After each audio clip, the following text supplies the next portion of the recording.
ગૃહમંત્રી અમિત શાહના video edit કરી વાયરલ કરવામાં આવ્યા છે। આમ આદમી પાર્ટીનો હાથ હોવાનો મોટો ખુલાસો થયો છે। આ મામલે અમદાવાદ સાયબર ક્રાઇમ બ્રાન્ચે 2 શખ્સોની ધરપકડ પણ કરી છે। કેસની તપાસમાં હકીકત સામે આવી છે। આ સિલસિલામાં સાયબર ક્રાઇમે સતીશ વણસોલા અને આર.બી. બારિયાની ધરપકડ પણ કરી છે, જેમાંથી સતીશ વણસોલા ધારાસભ્ય જિગ્નેશ મેવાણીનો પીએ છે, તો આર.બી. બારિયા આપનો કાર્યકર્તા હોવાનો ખુલાસો થયો છે। મહત્વનું છે કે કેન્દ્રીય ગૃહમંત્રીની પાલનપુર અને લીમખેડાની સભાના વિડીયોને એડિટ કરી વાયરલ કરવામાં આવ્યો, જે મામલે આ પગલાં લેવામાં આવ્યા છે।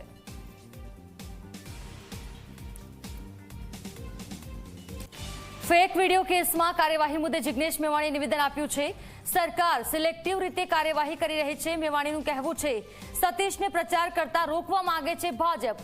પાટણ બનાસકાંઠામાં સતીશ પ્રચાર ન કરે તે માટે કાર્યવાહી કરવામાં આવી। ભાજપનું આઈટી સેલ ફેક પ્રોપેગેન્ડાના ઉપયોગ કરતો હોવાનો ખુલાસો કર્યો છે। કોઈ પણ સોશિયલ મીડિયામાં ફરતી ફેક પોસ્ટ ફેક વિડીયોનો ક્યારેય સમર્થક હોઈ શકું નહીં, પણ આ સિલેક્ટિવલી અમુક માણસોને ટાર્ગેટ કરવામાં આવી રહ્યા છે। સતીશભાઈ એ 6 વર્ષથી મારી સાથે જોડાયેલા છે અને મને બહુ ગૌરવ છે। બહુ બાહોશ છોકરો છે, એકદમ નક્ષિક પ્રમાણિક અને ઈમાનદાર છે।